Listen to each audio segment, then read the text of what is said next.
Bobby Chemmanur international jeweller. വാർത്തകൾ തുടരുന്നു.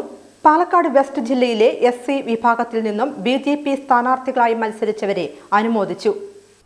BJP Palakkad west ജില്ലാ കമ്മിറ്റിയുടെ നേതൃത്വത്തിൽ തദ്ദേശ തിരഞ്ഞെടുപ്പിൽ പാലക്കാട് വെസ്റ്റ് ജില്ലയിലെ SC വിഭാഗത്തിൽ നിന്നും BJP സ്ഥാനാർത്ഥികളായി മത്സരിച്ചവരെ അനുമോദിച്ചു.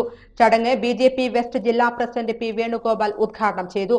പട്ടികജാതി സമൂഹത്തെ ഏറ്റവും കൂടുതൽ സഹായിക്കുകയും മുൻപന്തിയിലെത്തിക്കുകയും ചെയ്ത ഒരേ ഒരു പാർട്ടി BJP ആണെന്നും തുടർന്നും പാർട്ടിയുടെ പ്രവർത്തനം ഉണ്ടാവുമെന്നും ഏറ്റവും കൂടുതൽ പട്ടികജാതി MP, MLA എന്നിവരെ രാജ്യത്തിന് സംഭാവന ചെയ്ത പാർട്ടി BJP ആണെന്നും BJP വെസ്റ്റ് ജില്ലാ പ്രസിഡന്റ് P. വേണുഗോപാൽ ഉദ്ഘാടന പ്രസംഗത്തിൽ പറഞ്ഞു. SC മോർച്ച വെസ്റ്റ് ജില്ലാ പ്രസിഡന്റ് C. പ്രേം ഹരിദാസ് അധ്യക്ഷത വഹിച്ചു. ജില്ലാ വൈസ് പ്രസിഡന്റുമാരായ KK Kunjan, PT Suresh, PK Ramakrishnan, A. Balamani, general secretary K. Chandran, treasurer K. Rajan എന്നിവർ പങ്കെടുത്തു.